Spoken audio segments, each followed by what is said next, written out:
7th of February 2014. Mr. Peter Nixon, Chief Executive Officer, Timaru District Council, PO Box 522, Timaru. With copies to the Aoraki Development Business and Tourism CEO, Wendy Ann Smith, and a copy to Aoraki Development Business and Tourism Chairman, Kenneth Francis Mackenzie, and a copy to Timaru Mayor and Director, Damon Odie. Dear Mr. Nixon, official complaint against Aoraki Development and Promotions Limited, trading as Aoraki Development Business and Tourism. As a Timaru District ratepayer and owner of a company that is committed to promoting tourism in Timaru, I wish to lay an official complaint against the Chairman of the Board of Directors, Ken Mackenzie, and the Chief Executive Officer, Wendy Ann Smith, of the above-named organisation. My complaint relates to the total disrespect in the way I was treated by these two people while I was peacefully going about my normal course of business in the city of Timaru. I was seeking a copy of the annual report of the Aoraki Development Business and Tourism Company, which was published and dated the 2nd of December 2013. The annual report stated that the financial statements were not printed in the report, but were available separately. When I asked the CEO, Wendy Smith, for a copy of the financial statements, I was told that I could not have them and that I was to rely on the figures in the main document. I then approached the auditors, Martin Wakefield, and was told by the auditor partner, Darrelly McLean, that they could not give me a copy without the permission of their client. I laid a complaint with the Auditor General, who assured me they would look into it, and to date they have not contacted me about the complaint. I asked for a request of the information from the Timaru District Council under the Information Act, but did not receive any information within the 20-day allowed period. However, I was told that the financial statements could not be released to the public before they had been officially presented to the Council on Tuesday the 11th of February, some 72 days after the report was published. In light of this, I have reason to believe that I was being singled out as the only person that could not be shown a copy of the financial statements, so I went looking for the reason.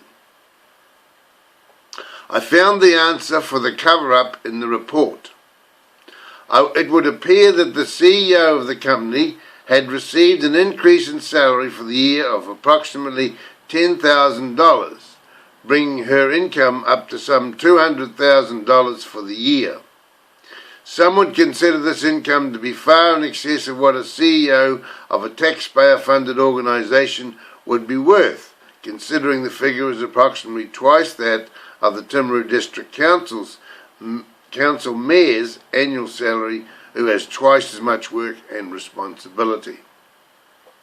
Wendy Smith employs 14 female staff and only one male, and this imbalance in gender surely needs some explanation.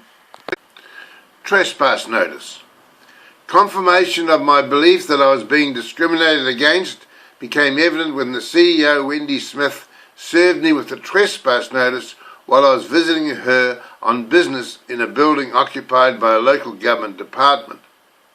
The trespass notice threatened me that if I entered the local government occupied building at 243 Stafford Street within 2 years, that I would be committing an offence and would be liable for a $1,000 fine or 3 months imprisonment. I reacted in disbelief that a government-funded civil servant, Wendy Ann Smith, could have the power to take such action, so in protest I met with the person who organised and approved the trespass notice, Kenneth Francis Mackenzie, the Chairman of the Aoraki Development Business and Tourism. During our interview, Mr. Mackenzie patronised me with one of his family photos, and in so doing he apologised to me for issuing the trespass notice. I tried to make contact with him again as a follow-up to our meeting, only to discover that he had blocked all my emails that I was sending to his law practice, RSM Law. Sworn Affidavit of Service.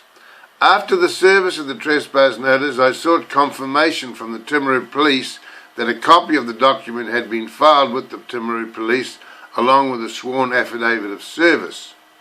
The Timaru police refused to give me a copy of the sworn affidavit of service, and it was only after I complained to the Police Complaints Authority that I received a copy of the filed trespass notice.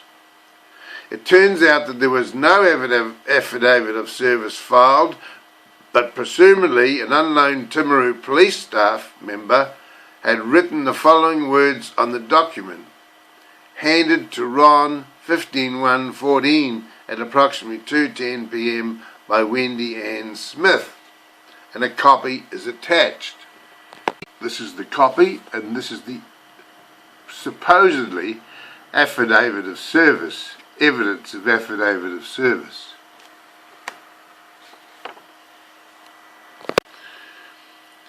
This kind of behaviour by the police and Wendy Smith is totally unacceptable, and because of this I wish to demand a public apology from all those concerned. In this letter I am also appealing to the Timaru District Council that they demand the resignations of Wendy Ann Smith and Kenneth Francis Mackenzie from their positions with the Aoraki Development and Promotions Limited Company. Furthermore, I also recommend that for transparency's sake, the Timaru District Council investigates into the duties and salaries of all those that are employed by Aoraki Development, Business and Tourism. Summary of requested action. Call for both Wendy Smith and Francis Mackenzie to resign their positions forthwith. Investigate the staffing and salaries of all those working under the Aoraki Development Business Tourism banner. Make new appointments once the new positions and the duties and salaries are made clear. Update the company's office information regarding the names of who all the current directors of the Aoraki Development Business and Tourism are. Thank you for considering our complaint, and I look forward to hearing from you once all parties have decided on a course of action. Yours faithfully, Ron E. Bishop, Chief Executive Officer, Timaru Tourist Promotions Limited.